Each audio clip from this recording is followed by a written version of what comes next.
Her ser vi Peder, den glade havemand. Vi er i gang med nogle ting. Hvad har vi i gang i her i dag, Peder? Vi skal simpelthen hænge tomatplanter op. Ja, vi er i gang med nogle tomatplanter. De skal hænges. Ja. Husk nu, at det er vigtigt for knæene, at man har sådan nogle... Gult underlag. Er det vigtigt, det er gult? Det er meget vigtigt. Ja, okay. Kan du forklare, hvorfor det er vigtigt, det er gult? Det er bare fordi...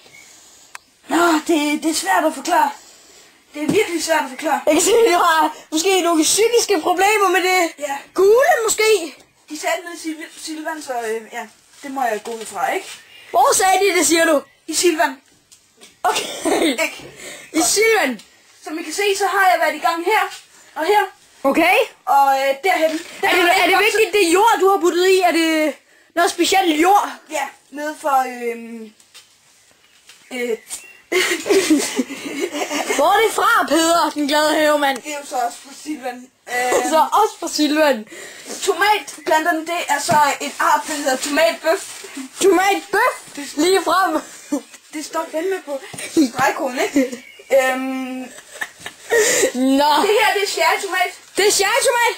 Det står også her. Det står også på stregkoden. Så er der er en elin. Elin, det er den ældste art af tomatplanter. Elin. Det er... Den er faktisk... Den er omkring 130 år gammel. Så den har været i Mikkelsen-familien i rimelig lang tid. Så hvorfor hedder den Elin og ikke Mikkelsen så? fordi at Elin Mikkelsen, det er Elin Mikkelsen, ikke?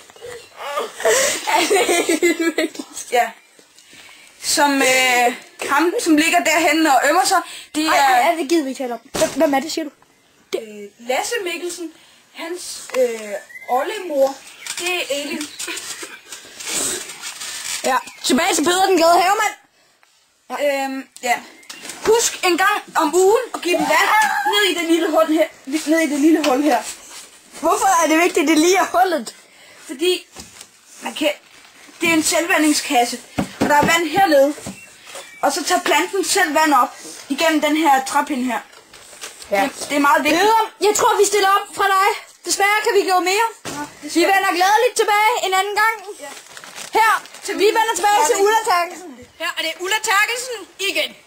Da vi lige så dette hedeslag med Peder, den glade havemand, opdagede vi hurtigt, hvor spændende tomaterne er. Men nu videre til noget helt andet.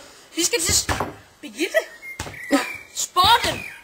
Vi skal til sporten, for jeg tror, de vil vise os et indslag om den nye, allersmarteste ting, nemlig Global Goal. Vi stiller om her. Det er så Magnus fra sporten. Han er taget ud til den her flotte have. Her har vi så det nyeste nye Global Goal. Det er dog meget vigtigt at være fastspændt, fordi det er næsten det samme, når man kører bil uden sikkerhedssele. Det er meget simpelt.